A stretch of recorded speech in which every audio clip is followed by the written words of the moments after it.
सियासी पिच पर आमने सामने जीजा साले। पीलीभीत की सदर सीट पर रोचक हुआ मुकाबला। समाजवादी पार्टी के ही दावेदार हैं जीजा और साले। एक लेना चाहता है पिता की जगह तो दूसरा ले रहा पत्नी की पोजीशन।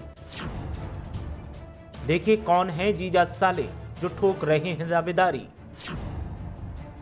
क्या कहता है सदर सीट का सियासी माहौल।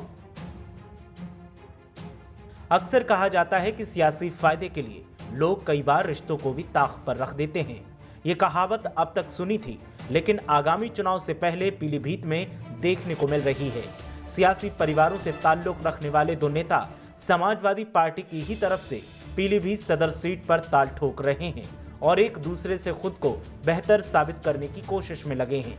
एक नेता अपने पिता की विरासत को कब्जाने के लिए लगातार ताल ठोक रहा है, तो दूसरी तरफ एक पति अपनी पत्नी की पोजीशन को हासिल करने के लिए मैदान में दंड पेल रहा है।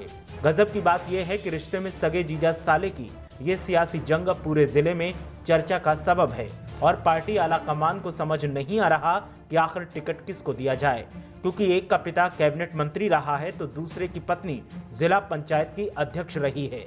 दरअसल पीलीभीत शहर विधानसभा सीट पर जीजा साले के बीच जमकर घमासान मचा है।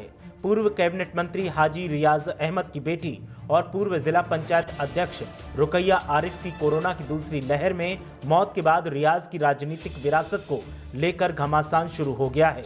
शहर विधानसभा सीट को लेकर रियाज के बेटे शाने अली और उनके दामाद मोहम्मद आरिफ आमने सामने आ गए। साले और बहनोई ने समाजवादी पार्टी से ही शहर विधानसभा से दावेदारी कर दी। सूत्रों की माने तो ये विवाद इतना गहराया है कि सपा प्रदेश अध्यक्ष नरेश उत्तम पटेल के दौरे के दौरान दोनों के समर्थकों के बीच काफी कहासुनी हो गई। इसे वहां मौजूद एक पूर्व मंत्री ने जैसे तैसे शांत करवाया। रियाज अहमद के जीवन काल के दौरान मरहूम पूर्व मंत्री ने अपनी बेटी रुकैया आरिफ को जब जिला पंचायत का अध्यक्ष बनाया, तब आरिफ का रसूख बहुत तेजी से बढ़ा। आरिफ उस समय अपनी ही ससुराल में रहकर जिला पंचायत का काम देख रहे थे। इस दौरान आरिफ ने साल 2015 में जिला पंचायत का चुनाव भी लड़ा, जिसमें वो तीसरे नंबर पर रहे।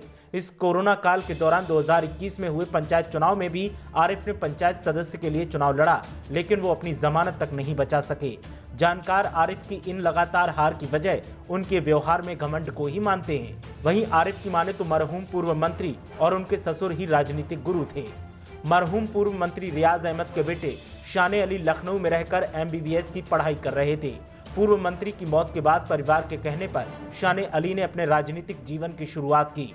हाजी रियाज अहमद के करीबी व पार्टी के पूर्व जिला महामंत्री तस्लीम शान खां की माने तो रियाज साहब का असली उत्तराधिकारी शाने अली ही है।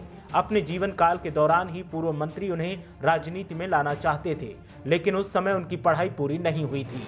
अब पूरा परिवार और हाजी जी को मानने वाले सभी लोग शाने अली के साथ हैं। जीजा साले के इस दावेदारी के बीच समाजवादी पार्टी भी दो धड़ों में बट गई है। कुछ लोग शाने अली को मजबूत दावेदार मानते हैं, जबकि कुछ संगठन के लोग आरिफ के साथ भी बताए जा रहे हैं। इन सबके बीच दावेदारी को लेकर अंतिम फैसला सपा मुखिया अखिलेश यादव को ही लेना है। परिवार की आपसी लड़ाई से शहर विधानसभा में सपा को बड़े नुकसान की संभावना है, क्योंकि साले बहनोई में से किसी एक को अगर समाजवादी पार्टी टिकट देती है तो दूसरा जमकर उसका विरोध करेगा, जिसका खामियाजा पार्टी को भुगतना पड़ेगा। ऐसे में पार्टी आला कमान के सामने मुसीबत इस बात की है कि वो किसको टिकट दे और किसके चेहरे पर चुनाव लड़े। देखना यह है कि पीलीभीत सदर सीट पर जीजा साले के इस जंग में समाजवादी पार्टी किसके पक्ष में फैसला सुनाती है और समाजवादी पार्टी किसके चेहरे पर दांव लगाती है। फिलहाल तो पीलीभीत सदर सीट पर सियासी हलचल काफी तेज है और दोनों ही नेता अपने आप को मजबूत साबित करने के लिए एड़ी चोटी का जोर लगा रहे हैं। किसका जोर काम आएगा वो देखना दिलचस्प होगा। ब्यूरो रिपोर्ट, मीडिया हलचल।